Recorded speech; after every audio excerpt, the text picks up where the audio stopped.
Почитувани ученици, добродојдовте на час по англиски јазик на e-училница, веб платформа која што е поддржана од Министерството за образование и наука. На денешниот час по англиски јазик ние ќе зборуваме за past simple и present perfect tense и целите на овој час е да ја повториме формат и употребата на past simple tense и present perfect tense, како и да ги усвоиме разликите помеѓу овие две глаголски времиња. Бидејќи ова наставна содржина е предвидена за 8 одделение, јас ќе зборувам на англиски јазик. Past simple tense. The affirmative form of the past simple tense is formed with a subject and a verb. The subject is the doer of the activity, which is usually a personal pronoun or a name. The verb, what is specific about the verb is that it can be either regular or irregular. If the verb is regular, we add ed to the verb to show that it's in the past simple, and if it's irregular, we use the special form of the verb for past simple.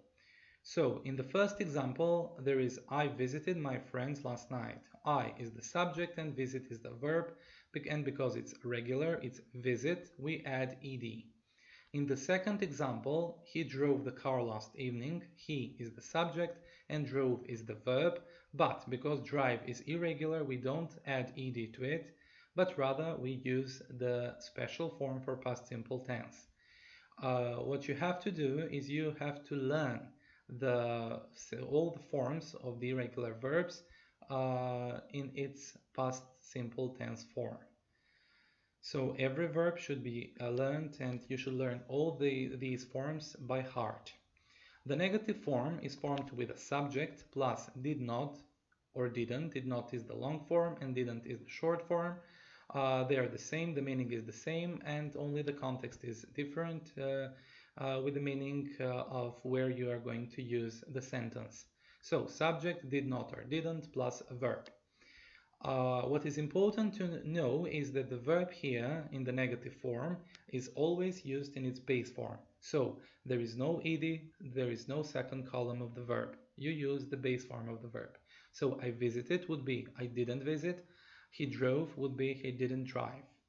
What is important to mention, and I always tell my students, is that when there is an ed and didn't, there is a huge mistake because ed cannot be in the same sentence with the didn't, because at the same time there would be too many d's and they wouldn't make any sense together. So because there is didn't, there is no ed. Because there is didn't here, there is no second column of the verb.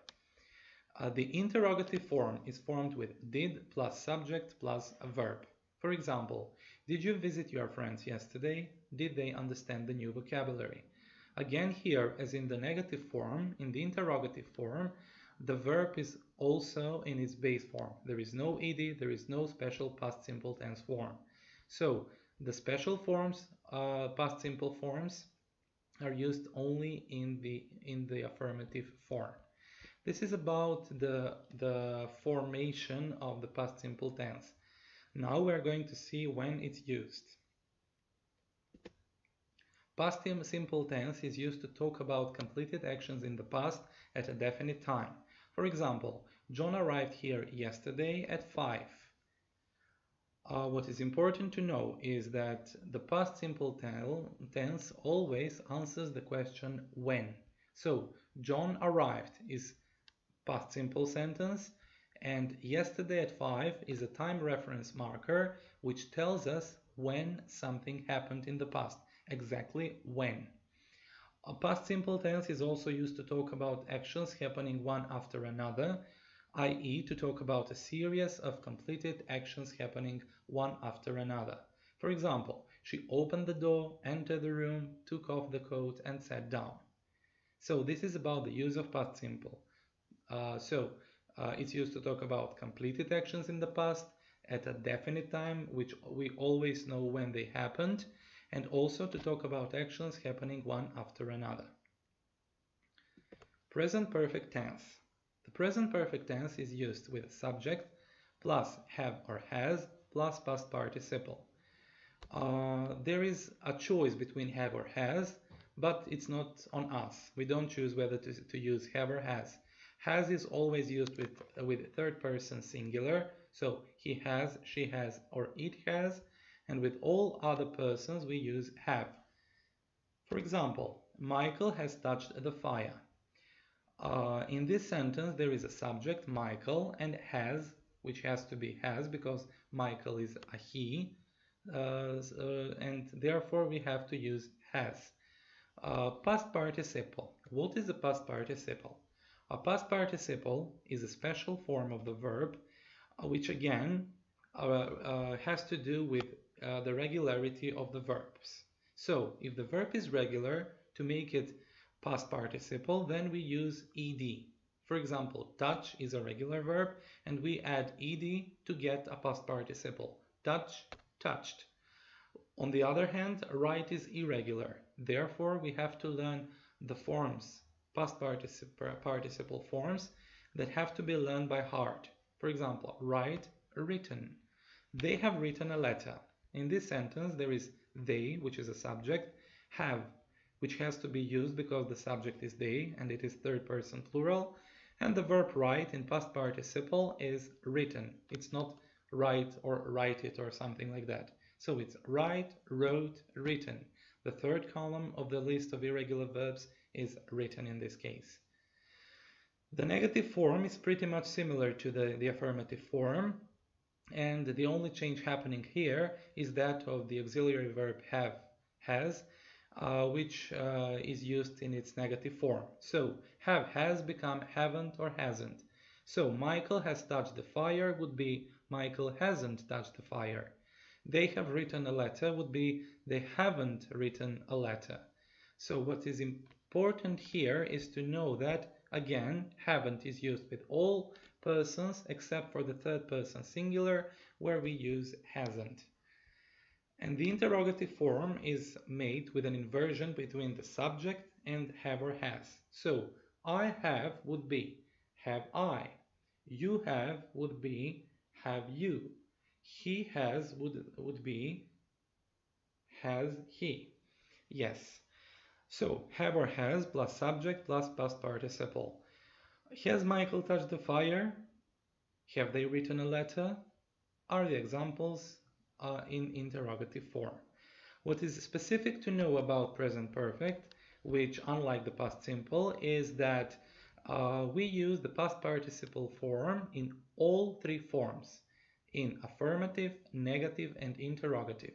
We don't use the verb in its base form when it comes to negative or interrogative form. So it's always this form of the verb. This is about the form of the present perfect tense. Now we will see when it's used. The present perfect tense is used to talk about past actions with no time reference. For example, I have bought a new book. In this example, we don't say when, but rather we put the emphasis on the activity. So present perfect is more concerned with the activity, not the period when it happened. So I have bought a new book is my experience, something I have done, and we don't need to know when it happened. The next activity of its uses is to talk about past actions with a present result. So something happened in the past, but the result is now in the present. For example, she has broken her arm, but the result is that it hurts now. So she has done the activity in the past, sometime in the past, she did it in the past, but the result is in the present. So she has broken her arm, we don't know when, but it hurts now. So past and present, present result. Use C is similar to B. It's used to connect the past with the present. For example, I have lived here since 1994. So I started living there, here, at a certain point of time, and it still goes on. So it started in the past, but it's connected with the present. It's happening now. What Macedonian learners of the English language do, and they make a mistake when they do that, is that when they translate from Macedonian into English, they would say, for example, if they want to say "Јас работам како наставник 3 години," they would translate it as "I work as a teacher for 3 years," which is not correct. We should use this use of the present perfect, and we should say I have worked as a teacher for 3 years. So we shouldn't say I work because it's only present. It doesn't specify that it started in the past and it's still on. So this is the third use, and the fourth use is to talk about recently completed actions. For example, Mary has just entered the house. With this use, we can say that we can see the word perfect with its meaning of before. And if we use the word perfect before the word present, we will see that it's before present. So this use has to do with something that happened before the present. It's still in the past, but it's not that distant. For example, Mary has just entered the house would be translated as Mary що тук влезе в кухнята. So it's something that happened in the past, but it's close to the present. Now we are going to see the main differences between past simple tense and present perfect tense. To do that, we have to know the closest verb tense equivalent in the Macedonian language. For the past simple, it would be минато определено свършено време, which means that it happened in the past, we know when, and it's completed. It can never happen again.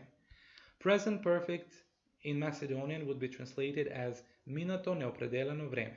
Минато means that it happened in the past, but we don't know when. The past simple, to see again, shows that something happened in the past at a definite time. He found the keys yesterday, so we know when, and it's completed. Or Shakespeare wrote 37 plays.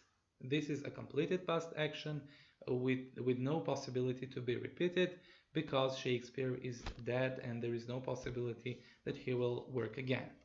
On the other hand, the present perfect tense is used to talk about past actions with no time reference. For example, he has found the keys. Here there is no time reference which would tell us when the activity happened. What is important is to know that something happened. And also the other use of present perfect would be that, unlike the past simple, here there is a possibility of the action to be repeated. For example, Venko Andonovsky has written 3 novels.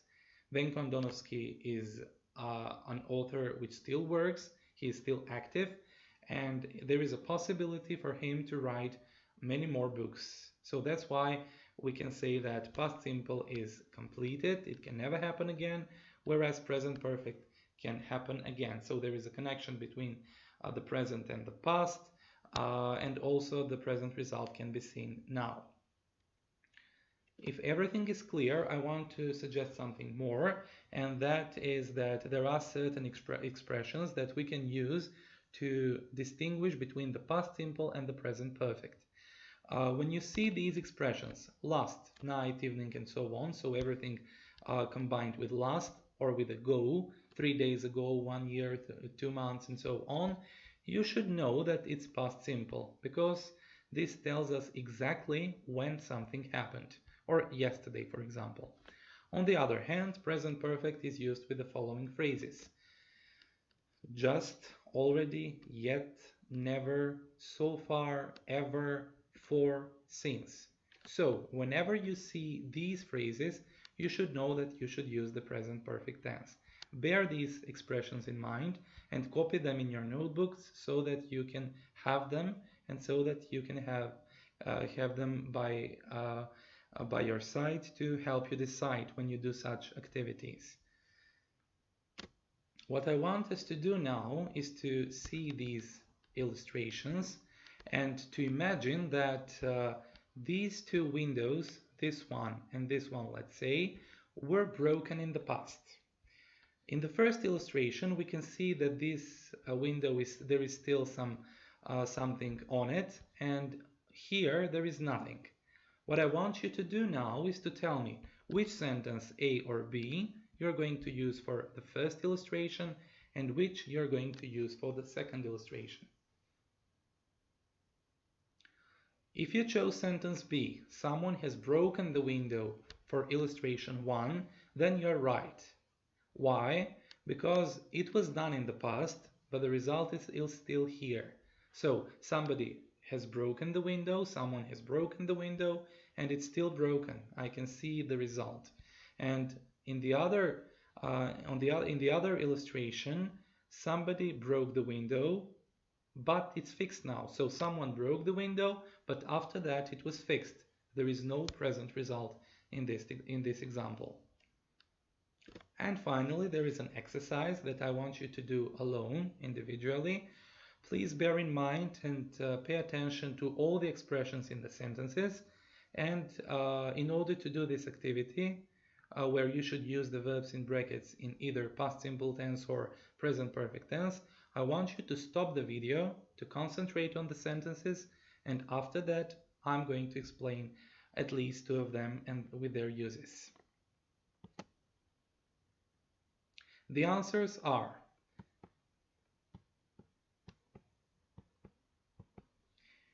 if you wrote like this, then you were right. And why are these like that? The first sentence is you drank the orange juice yesterday. It should be past simple because we know when something happened. In the second sentence, Beth has worked as a nurse since 2000.